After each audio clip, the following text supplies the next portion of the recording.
Oh, hello, and welcome to today's Decay, where we celebrate births and beginnings and everything important since the dawn of time. June 4th edition, all day. And while I've been in rerun season, because there's more than enough of 4 years content to hit every single damn day, sometimes I realize I figure out things after the fact, and I miss them. So I have to talk about them this time. Just, forces my hand. Doesn't it? Yeah, I suppose so. Anyway, today, June 4th, the film The Unknown went into general release in America today in 1927. One of my favorite movies! Lon Chaney Sr., although I guess if anything his name's synonymous with like silent horror, it's not true. It's like silent tragedy. Broken-hearted clowns, circus performers who are, tragically mauled or the laughing stock of everybody around them, or, appendages lost, and so on. Like in this wonderful movie, directed by Todd Browning, opposite Joan Crawford, a young Joan Crawford. Lon Chaney Sr. plays Alfonso the Knife Thrower, who wows audiences because he's dexterous enough. I'm gonna say that's true. With the use of his feet to throw knives at Joan Crawford, live on stage in a circus sideshow performance, which is helpful because he is harmless but not harmless. Yeah, I don't want to spoil anything for the movie for those who haven't seen it before. But the point is, broken-hearted clown all the way. Twisted, dark, warped, wild, wanton, The Unknown. Do check it out.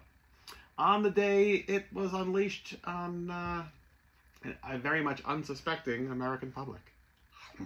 Yeah. Okay, what else? Gene Vincent, the Blue Cap song, Bebop-A-Lula, was released on this day, 1956. It may not be unknown to you that, just 1 month ago to the day, on May 4th, was the day they recorded this absolute classic, monumental recording, Bebop-A-Lula. And just 1 short month later to the day, catch and release out into the world. And I wouldn't say, I would say rock and roll was never the same. Never the same.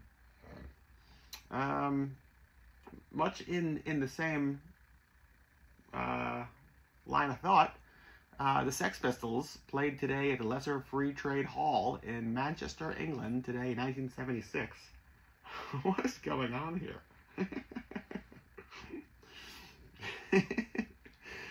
Crazy.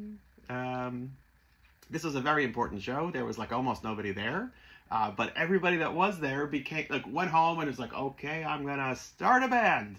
So you have the members of the Buzzcocks, members of the Smiths, a whole bunch. Utterly shaped the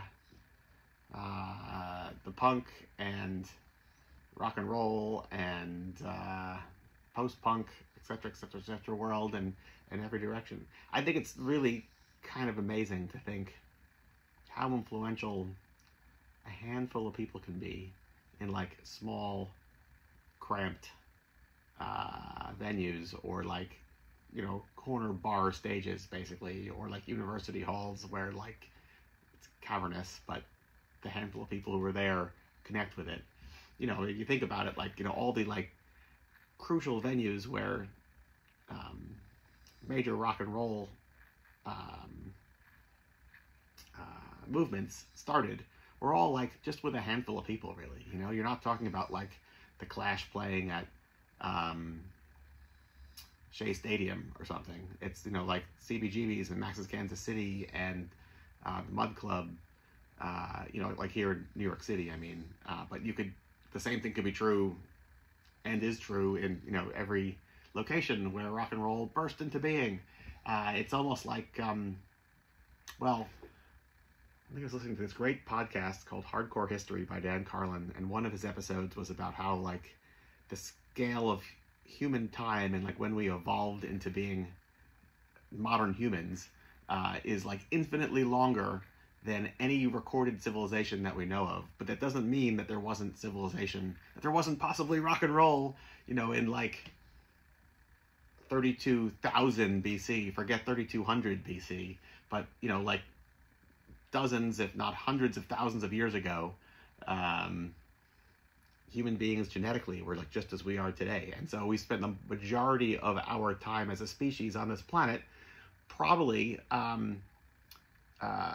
surrounded by, like, a campfire, telling each other ghost stories and, like, entertaining each other and capturing each other's imagination and using that as, like, a sense of security and a sense of maybe not culture but civilization and community. And, like, how does all of this, like, you know, a handful of people in a room connecting with something they know is important doesn't harken back to the before times, you know, before Sumeria, before the ancient Indus Valley civilization, before Tepe, and say that right, yeah, you know what I mean, or do you? You know, I'm saying even, like, the massive ancient structures that, like, predate the written language that we know of, that's still only, like, moments ago, and humanity, as we are as a species, just keeps going and going and going, at least into the past, maybe not into the future, you know, expiration date and all, but yeah, what's my point? Sex Pistols play Lesser Free Trade Hall, and maybe that's, like, year zero.